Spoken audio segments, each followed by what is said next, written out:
우리 오늘은 마태복음 14장 이렇게 나누시겠습니다. 마태복음 14장의 주요 내용은 이 세례 요한의 죽음이 등장합니다. 그리고 나서 이어서 예수님의 그 사역들, 예수님의 그 오병이어 사건과 또 무리를 걸으셨던 일과 또 병을 고치시는 그런 일들이 기록되어 있습니다.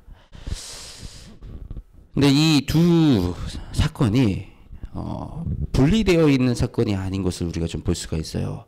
예수님의 세례 요한의 이 죽음 이후에 예수님께서 이제 5,000명을 먹이시는 오병이어의 사건이 시작되는데, 그때 예수님께서 들으시고 배를 타고 떠나사 빈들에 가시니 이렇게 기록이 되어 있습니다.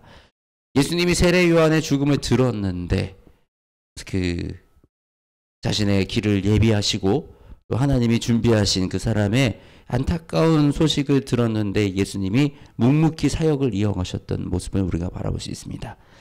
이것을 통해서 우리 세례 요한의 고난, 왜 우리 믿는 사람 가운데 이 주님을 예비했던 그 사람이 이렇게 허무한 죽음을 당할 수밖에 없었는가라는 그런 생각이 들지 않을 수밖에 없습니다.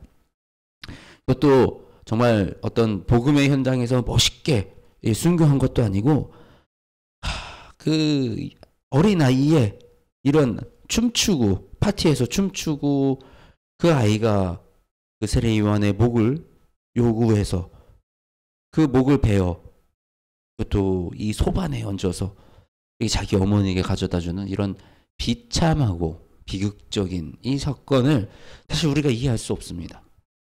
이해하고 싶지도 않습니다.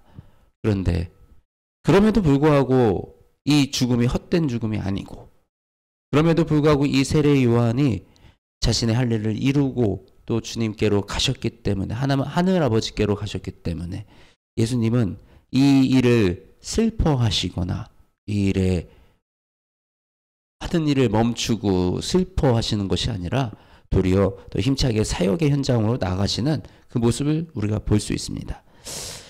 우리가 믿어야 할 것은 우리의 눈에 보여지는 상황, 우리가 납득할 만한 상황, 우리가 이해할 만한 상황이 아니라 어떤 상황에서도 일하시는 하나님의 신실함입니다.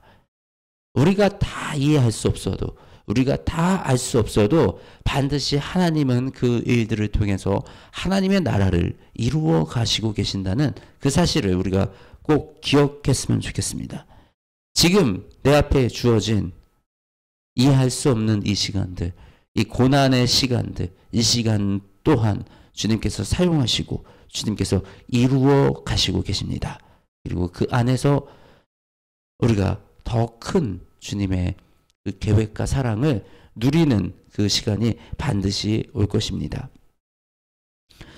예수님은 그리고 오병이어의 사건, 우리 물고기 5마리와 떡 2개로 5,000명을 먹이셨던 그 놀라운 기적의 사건을 행하십니다. 이 사건을 통해서 우리가 좀 바라보기 원하는 것은, 예수님은 단순히 우리의 영만 신경 쓰신 것이 아니라 우리의 육신도 신경을 많이 쓰셨다는 것입니다. 우리의 육신을 먹이기 원하셨습니다. 예수님은 배고파하는 이 군중들을 보고 안쓰럽게 여기셔서 그들에게 먹을 것을 주셨던 것입니다. 우리의 인생 속에 우리가 이 기독교, 우리 예수님을 믿는 이 길은 마치 영만 신경 쓰고 우리의 먹고 사는 문제는 좀 별개라는 이런 생각을 많이 하는 것 같습니다. 그런데 예수님은 분명하게 우리에게 먹을 것도 제공하셨던 그런 예수님이십니다. 우리 저녁이 되어서 먹을 것을 사 먹게 이렇게 무리를 보내자고 이렇게 제자가 예수님께 아뢰입니다. 그랬더니 예수님께서 이렇게 얘기했습니다. 갈 것 없다. 너희가 먹을 것을 주라. 갈 것 없다. 우리 먹고 사는 문제는 교회 밖에 있다고 생각하시잖아요. 먹고 사는 문제는 예수님 안에 있다고 생각 안 하는 경우가 많습니다. 그런데 예수님은 분명히 이렇게 말씀없습니다. 갈 것 없다. 너희가 먹을 것을 주라. 그러면서 뭐라고 말씀하시냐면 그것을 내게 가져오라. 너의 먹고 사는 문제를 나에게 가져와라. 너의 그 현실에 있는 모든 문제를 나에게 가져와라.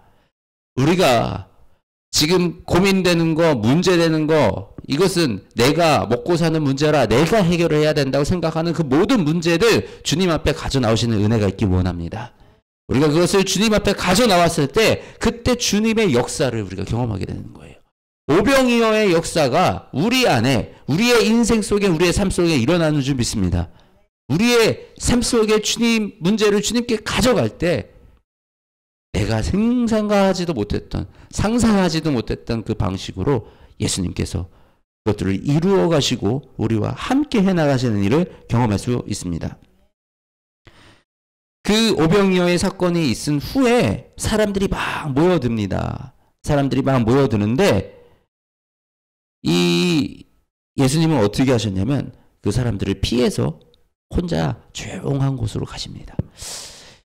우리가 예수님이 이 기적을 행하셨던 것이 자신을 드러내시고 사람들을 모으기 위한 기적이었다면 예수님은 그곳에 남아 계셨을 것입니다. 예수님의 목적은 사람을 모으는 것이 아니었습니다. 교회의 목적은 사람을 모으는 것은 아닙니다.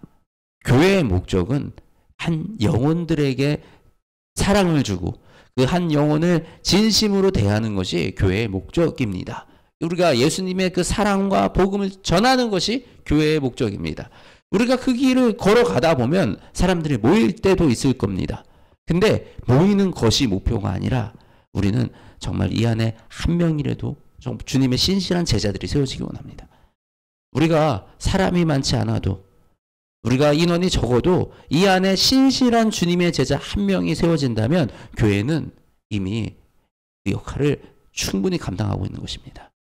우리 이곳에서 믿음이 세워지는 여러분들이 되시기를 축복합니다. 예수님께서 이 다음에 피해서 가신 곳이 이제 기도를 하러 가셨던 것입니다. 혼자 조용히 기도를 하시고 제자들은 먼저 이제 떠나보내셨습니다. 제자들이 먼저 떠나보내셔서 이 바다 위로 이렇게 가서 배를 띄우고 있었는데 거기서 큰 풍랑이 일어났던 것입니다. 근데 그때 예수님이 저기서 이렇게 투벅투벅 걸어오십니다. 그것을 보고 베드로가 이제 제자들이 겁을 먹죠. 막 겁을 먹고 이게 뭐냐 귀신이냐 막 이러고 겁을 먹고 있는데 예수님이 이렇게 말씀하십니다. 나니 두려워하지 말라 안심하라. 그랬더니 베드로가 제가 좋아하는 이 호기심 많은 베드로가 예수님 저도 걸어보고 싶습니다. 예수님이 그랬더니 뭐라 그러세요? 오라. 그래서 베드로가 막 이렇게 걸어가기 시작합니다. 물 위를 걷다가 베드로가 물속에 훅 빠져듭니다. 무엇을 보고요? 바람을 보고.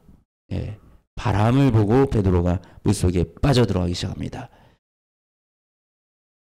우리 인생을 위협하는 것, 우리의 인생에 실질적인 위협을 주는 것들은 우리를 무너뜨리는데 직접적인 영향을 주지 않습니다.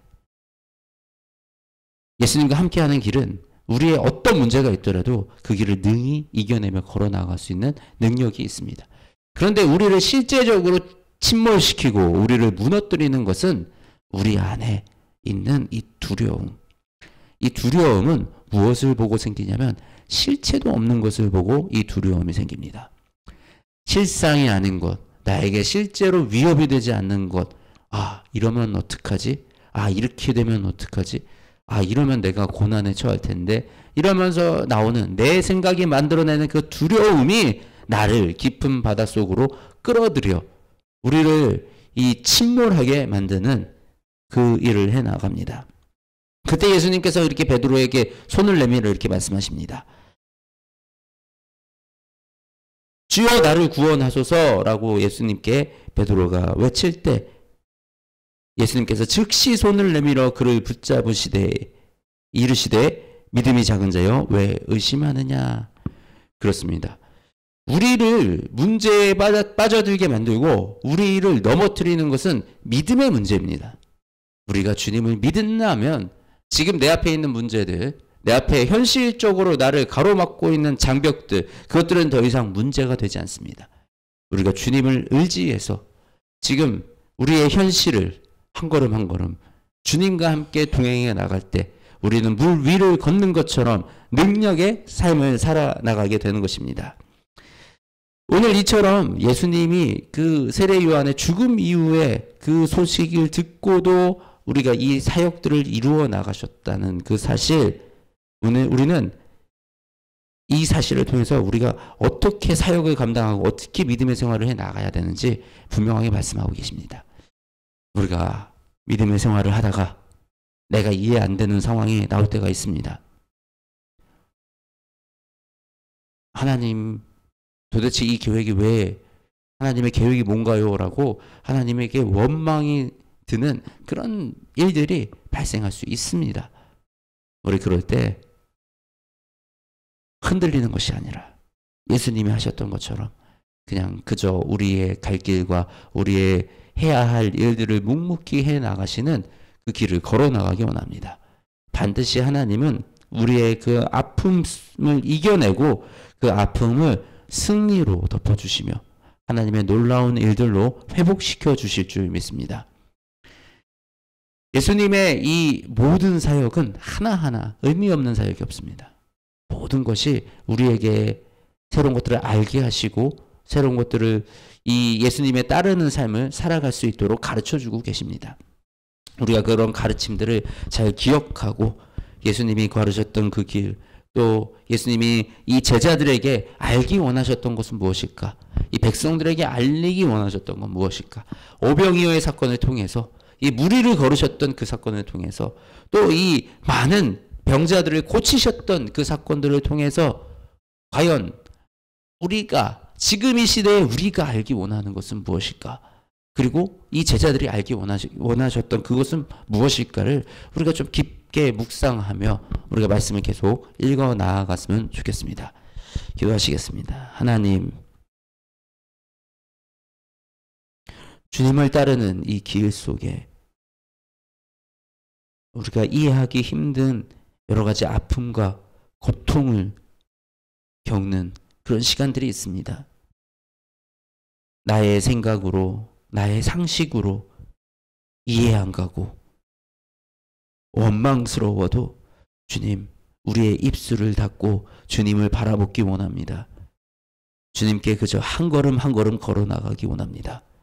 주님이 그 가신 길을 따라서 예수님이 행하셨던 대로 우리도 가서 복음을 전하고 영혼을 구원하며 구제의 사역과 우리의 할 일을 감당하며 한 걸음 한 걸음 걸어 나가기 원합니다. 어떤 상황에서도 주님을 바라볼 때 주님 우리의 삶 속에 일하여 주시고 역사하여 주셔서 우리가 그 하나님의 나라를 바라보게 하시고 경험하게 하여 주시옵소서.